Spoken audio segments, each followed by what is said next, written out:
Hello, everybody. This is Boxing Bros UK. Here's Chris. This is my co-host Andrew, the Boxing Brain. Hey guys. Today's topic is the post-fight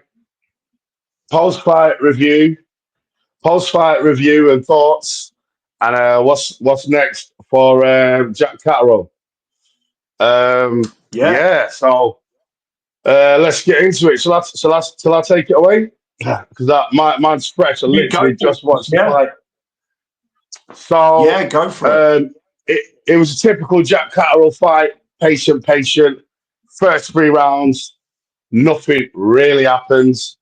The only thing is round 2, Prograis landed a good shot right near the end of the rounds, and that was like the best shot of the fight so far. But like I always say, like if you just because you landed one good shot, you shouldn't. Tony Bellew gave him that round, and he only landed one good punch.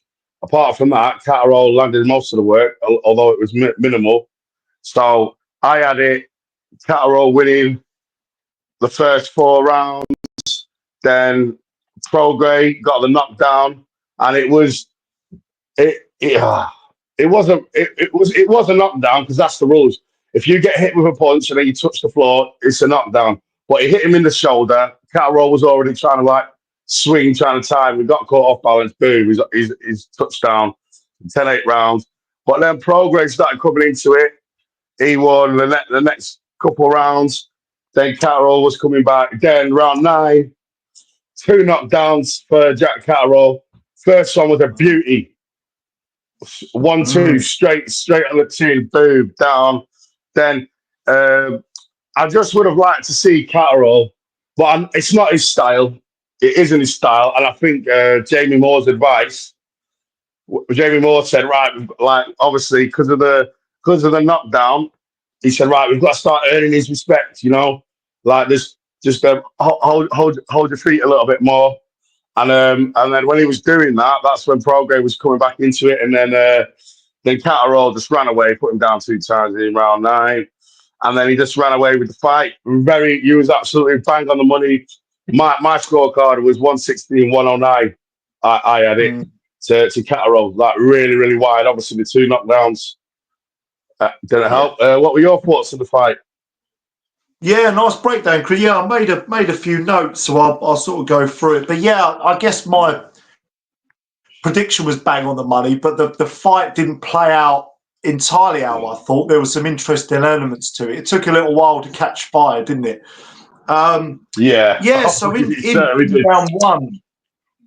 round one, Catterall caught Regis with a great left hand in the first. That was the only real kind of eye cat in the first. Like you say, the first 3 rounds were a bit slow. Catterall, as expected, that low lead hand, likes to move, likes to counter, likes to look to time those shots. Patient, showed patient, accurate, as we kind of predicted. Catterall, like we said, the momentum coming off of the Josh Taylor victory. Prograis, we weren't sure what he had left. Good performance, like you said, good heart. Showed a lot of bollocks in there. I remember. I'll get to. I made a few. There was a bit I found quite amusing, so I'll mention it. Yeah, round 5, Regis started to throw a bit wildly. And that was the round I think Catterall suffered that flash knockdown, didn't he? Which, like you say, was just a jab. Yeah. It was just a right hand from Prograis. He was sort of off balance, and it was a nothing one, really. But in the rules of boxing, had to sort of, that's it. It's kind of like a jab, and he turned it into a hook. And wherever he's doing the shoulder roll, he hit it straight on the shoulder, bang, he went down. Yeah. And then in round 8, I think, and I saw a lot of comments. I don't know. When Regis went down, I don't know if he'd done something to his ankle. A lot of people are suggesting he'd done something to his ankle. I'm not sure, but he jumped straight back up. He did. He jumped straight back up. I think. Oh, that was round 9. It was when he got knocked down twice. I think this happens quite a few times. Yeah, It's that rider season logo, man. It's a fucking slip. It's a few people Yeah, just yeah, keep slipping on it. It's a bit slippery. yeah. It was happening from sort of, I don't know if I might have got that wrong. I know there was two knockdowns in round 9. I don't know if you went down in 8 as well. I think they were both bundled down as well, weren't they? Yeah. I think he went down, but it wasn't classed as a knockdown. Yeah. Oh yeah, they just fell to the ground. But he sort of jumped up and was sort of really trying to make out he wasn't hurting the rest of it. A bit of codology there. Yeah. Maybe he wasn't.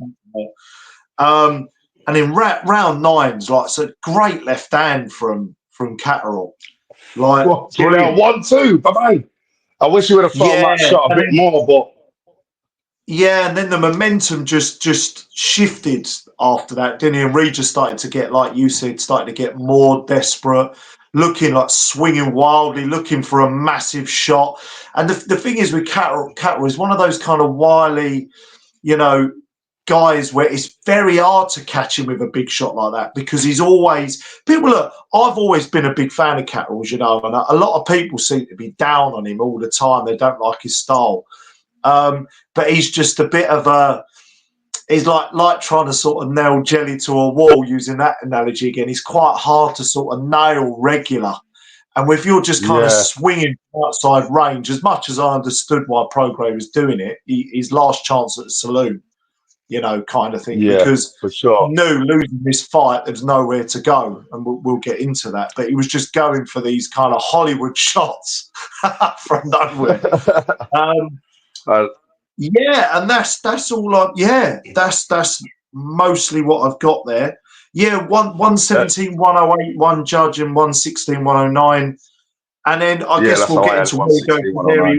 He becomes the WBO international superlight champion. He seems to fancy the Teofimo fight. I guess what is he, number 1, number 2 now in the rankings there, and the international title. I guess that makes sense. He's high in the rankings with most of the others, but looks as though Teofimo LOPEZ, Chris, next fight probably. Yeah. Before we go into that, a few things that are like just a bit of criticism. But like, obviously, the only thing I didn't like when Catterall's backing up, like when he steps back, good. When he jumps back, good. Like, but sometimes he was skipping back, and he's really lucky. Like, some people like who are a little bit quicker, if they can catch him when he's skipping, he'll get his feet tangled up and he'll be put on his ass. Like that skipping around, and like I know he was under pressure in like. Oh, my scorecard, I put stop running backwards. Yeah, round. That's a fair point. Like he was like, instead of like stepping back. He's we theorised this, and a lot of people, we were like, well, what does he have left? And he did have a fair bit left, but he's not the fighter he was 5 years ago, or even 4 or 5 years ago. For sure. Teofimo, you can make that argument. He struggled a little bit at that weight. We did that whole thing. I don't know if you remember, where we spoke about his KO ratios not translating to the bigger weight, which can happen with fighters in those low weights. Yeah, for sure. If he comes up against someone who's kind of in his prime, Catterall is sharp. I mean, some of the, I'm kind of looking around that division. Who have we got? A Liam Parrow is probably a good example. The IBF champ. I'm a big fan of his, as you know. I think he's one to watch out for. He is really sharp, very fast. What you were sort of talking about there, your analysis there, against someone like a Parrow, or that could be a bit of a life and death affair for Catterall. I'll just put that out there right now. That's it. Like when he's running back in a straight line, or he's skipping back, like really like skip to my luge, proper skipping, and like practically running. That's no good. That's no good, because he's not. His feet aren't set. So if he gets caught and his legs get tangled like this, that was the only mistake he made. But apart from that, he's beat a former 2-time world champion. Great fighter. He had a lot left, and it was a really good performance overall. Good win. But moving forward, for me, I think that Catterall beats Teofimo Lopez. I really do. Because the thing with Teofimo I Lopez, think he will as like well. when he doesn't get his own way, it starts to get frustrated. He's a bit of a fucking crybaby, a bit of a whinger. Like I just think that Catterall's style is all wrong for Teofimo, and he will frustrate him. Like if you think back to the Lomachenko fight, it was really, really close. And obviously Lomachenko started slow, came back into it, and then Teofimo did a great thing and he won the championship rounds, which when it's a close fight, you always have to. But with Catterall, where because of his style, and he makes you fight at his pace and he's patient, I think he'll frustrate Teofimo Lopez. And like you say, that lead hand, yeah, it's like a shield. Like like the way he holds it slightly bent and body Yeah, head, like it's hard to get past it because he uses it. He yeah, uses it to parry. He uses it to defend. Anytime you get near to yeah, him, slapping you with it. Oh, like he turns his jabs into little hooks. I would yeah. like to see him throw more uppercuts. Actually, like I just think, yeah, Mm. like like with his backhand, I think I would like to see him do that. You know, because he's so good with that lead hand. It's like a bloody seals her up, captain kind of Oh, thing. I would like you to know see him what? like I'm glad you throw. mentioned that, Chris. Right, because I'm such a fan of his lead hand, like you say, because and all that he's always sticking out in their punching lanes as Yeah, well, and just he's keeping the opponent busy. Even that's why I yeah, call him Wand like, right? I know he's El Gato. I'd call him the sort of the Wand Catterall is what I call him because he almost mesmerises his opponents with it. Because yeah, even if he's not using it in terms of ramming it down their throat, he's kind of sort of moving it around and feeling it around no, and sort of like fainting a little bit and, like you say, kind of bending yeah. it up and It's parrying and, and it, and it, the he's way just a really he good has it slightly conductor. bent, doesn't he? So it's like he He's a has it conductor slightly really, bent. of So the it's orchestra. yeah, it's like that. Like so, it's slightly bent. It's really hard to penetrate it in. It's really hard, Yeah, and yeah. it He's was a done, great I still performance. think he's underrated. I'm not saying. I mean, it's a fucking fire of a division. That a lightweight and super lightweight, fucking just For it's sure. kind of like Like you've had. the only I was fight that looking at I wouldn't. this. Like you've got he's only in the well, I'm not sure the rankings need to be updated now, so I don't know where he's going to be with the WBA. He was in the top 5, but I'd like Valenzuela as well, who beat Pitbull in August or whenever it was. That's a winnable Oh fight as well. Valenzuela's a good fight, but I think he beats Valenzuela. I think he beats Teofimo Lopez. Those two fighters aren't going to put a dent in Catterall if Prograis can't. I know it's no, not a peak Prograis, and Josh Taylor obviously didn't get him out of there. So I don't understand this narrative that I've seen around that Teofimo Lopez is going to bash him up. At super lightweight, Teofimo don't bash up no one. He he's got no outpoints power. fighters. He don't Yeah, fucking. I see this all around YouTube. Oh, he'll bash up Catterall. Teofimo Lopez don't bash up anyone in that weight division. So I don't know what that's all yeah. about. Like, Like, if you think about it, Teofimo's last performances, apart from the Josh Taylor fight, and we know Josh Taylor's on the slide, so not been very good at all, really. To be honest, no, he'd have been in stinkers. Like, if your not own at fans are lightweight, booing you mate. in your last fight, Terrific at huh? lightweight, absolutely terrific. Yeah, But but super super lightweight, lightweight, you're getting booed. Like obviously, Catterall style is a bit like a patient style, but like we always say, us Brits, we back our fighters no matter what. We're singing and we're cheering them on to the end. So he ain't going to be getting booed by us. If he wins a yeah, patient 100%. win, he's just going to be getting cheered and he's going to be getting love. So I just think the only problem is Bob Arum alluded it to the other day. He said dealing with Teofimo Lopez in negotiations is like dealing with a child, and like you can Yeah, see the way I've he heard behaves sometimes, like the way he talks. It's like the Cambosos loss.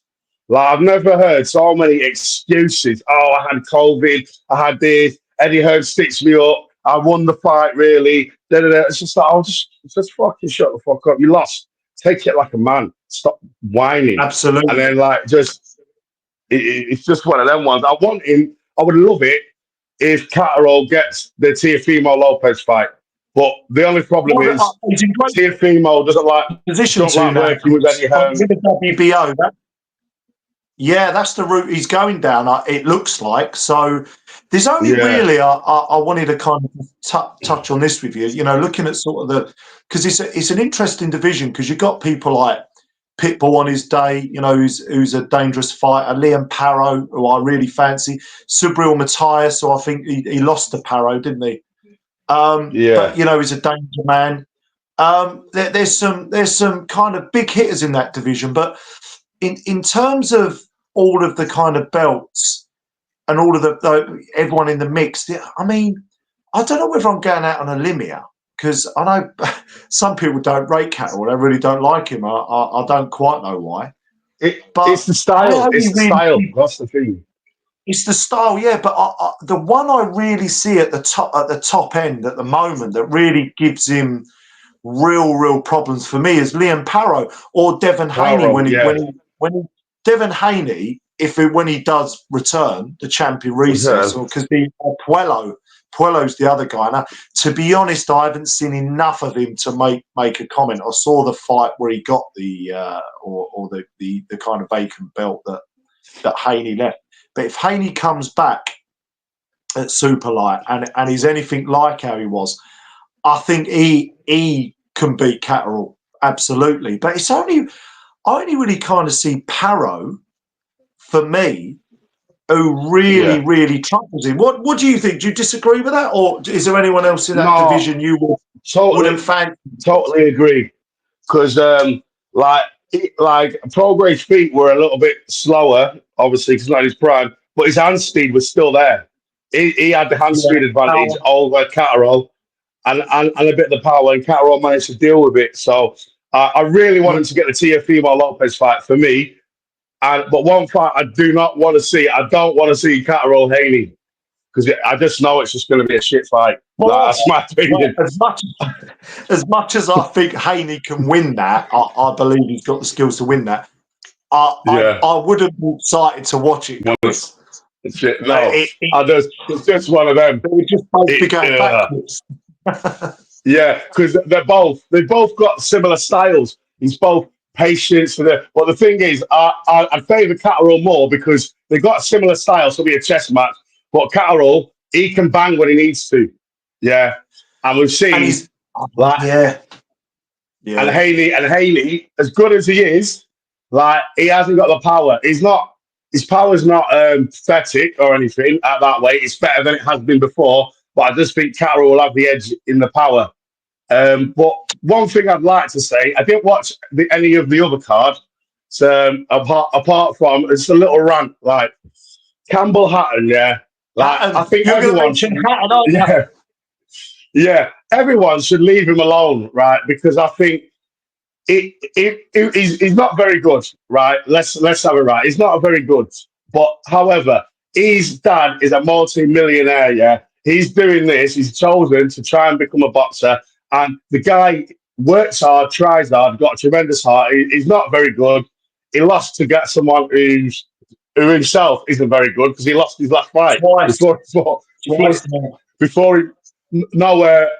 lost the fight just before he fought Campbell Hatton in the rematch. I thought you meant Hatton losing a rematch with him. Yeah. So he's lost the rematch, but let's give him some respect, because he's getting in there, he's fighting, he trains like a beast, he's trying his hardest. He just hasn't got the ring IQ to do boxing. Your dad's a flipping legend in the game. He doesn't have to do this.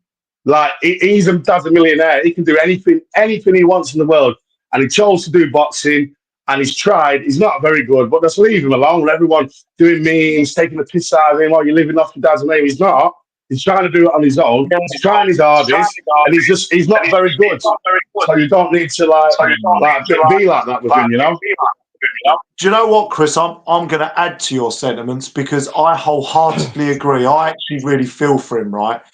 What's happened is, I think it was about in 2020, when during COVID, I remember Ricky Hatton talking about this. He he turned over professional because they just weren't. What was that? They turned over professional. There was a reason. There was a reason anyway. There were reasons why he was turning over professional. And he just hasn't had that amateur pedigree and that experience and that build-up. He needed a lot of learning. And what they think they were trying to do to build him along, and Eddie Hearn helped him out, was giving these kind of 4 to 6 rounders. But he's got the name, he's got the pressure from it, obviously his father's name. Going on these big cards weren't helping him. Again last night, exposure, 23 years of age, right? What I would do is I would send him back to the local, the small hall shows, get the cameras off him, let him have a cup 2, 3, 4 years of, maybe 2 or 3 years of, kind of 6 rounders, work on his craft and then have another go. Because at the moment, he's getting exposed, like you say it how it is. He's very raw. He ain't very good. He hasn't got the skill set at the moment, but just get off his back. He's a young man that's daring to be good. Most of us all take the cautious approach in life. He's having a go. He's just coming up really, really short. And so I resonates what you said, Chris, about him. Yeah, that's all. I have to say on that one, really. I just think just leave him alone, poor lad. He's trying his best, and he doesn't have to do boxing. Dad's a millionaire; he can do anything he wants. But the sound's going a little bit, so we'll leave it there. Boxing Bros UK. Like and subscribe.